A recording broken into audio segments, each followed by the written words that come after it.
প্রথমে করতে গেলে ব্যথায় আহাউ করে।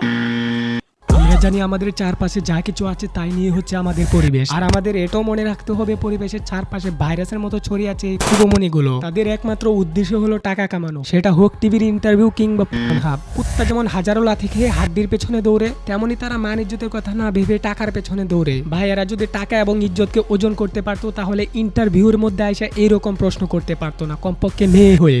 জেনারেশন কতটা এগিয়েছে। আমাদের ইসলাম যেখানে নারীদের চুল দেখাতে নিষেধ করেছে, সেখানে চুল কালার করে আবার টিভির সামনে এসে প্রশ্ন করে। আমি বুঝি না এদের ট্যালেন্ট কি সব হাঁটুর নিচে থাকে? না না, ট্যালেন্ট ঠিকই আসমানে থাকে, শুধুমাত্র মাথার বুদ্ধিটা পাছাই থাকে। তোদের থেকে একটু হলেও বুদ্ধি বেশি আছে টিকটকারদের, মানে আমাদের সেই প্রতিবন্ধীদের। তারা আবলামি ছাবলামি করছে ঠিকই, কিন্তু তাদের নিজস্ব প্ল্যাটফর্মের মধ্যে। কিন্তু তোরা শিক্ষিত হয়ে কি করলি রে? পুরো টিভি শোটাকে দিলি খেয়ে। হ্যাঁ, এসব নোংরামে আবার টক শো বলে। হ্যাঁ, এসব সিনারকে আবার শিক্ষিত বলে। হ্যাঁ, একদিন তো কেমন হয়ে যাবে, তাদের বুঝানোর কি দরকার আছে? তাছাড়া জাহান্নামে শয়তান একা জ্বলবে।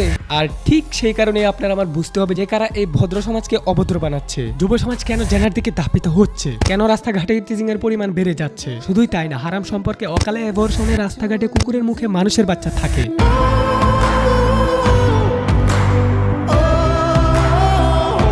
এবার চিন্তা করেন এরা কোন ধরনের জানোয়ার হতে পারে। না না, আগে এটা চিন্তা করেন জানোয়ারগুলো হচ্ছে কি করে। আসলে এই জানোয়ারগুলো হচ্ছে কুশিক্ষা থেকে। আসলে একটু বুঝিয়ে বলে আপনাকে, একজন মানুষ কখনোই জন্ম থেকে ভালো খারাপ হতে পারে না। যদি সে খারাপ হয় তাহলে তাকে খারাপের সাথে মিশতে হবে, যদি সে ভালো হয় তাহলে ভালোর সাথে মিশতে হবে, ভালো কিছু শিখতে হবে। দিস পয়েন্ট ইজ ভালো কিছু শিখতে হবে। কিন্তু এরা এসব কি শিখাচ্ছে, তাও আবার টক শোর মধ্যে। বুকের মাঝে গোল গোল জিনিস দুটো।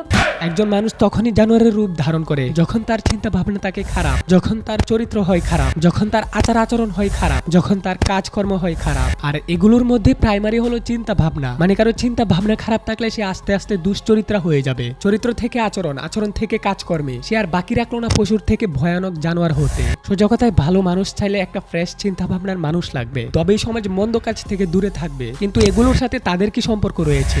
ইয়েস ব্রো, লজিকটাই তো এখানে। আমরা জানি টক শো হচ্ছে মূলত সব ধরনের অডিয়েন্সের জন্য, ছোট বাচ্চা থেকে বুড়ো পর্যন্ত, মানে ফ্যামিলি নিয়ে দেখার উপযুক্ত।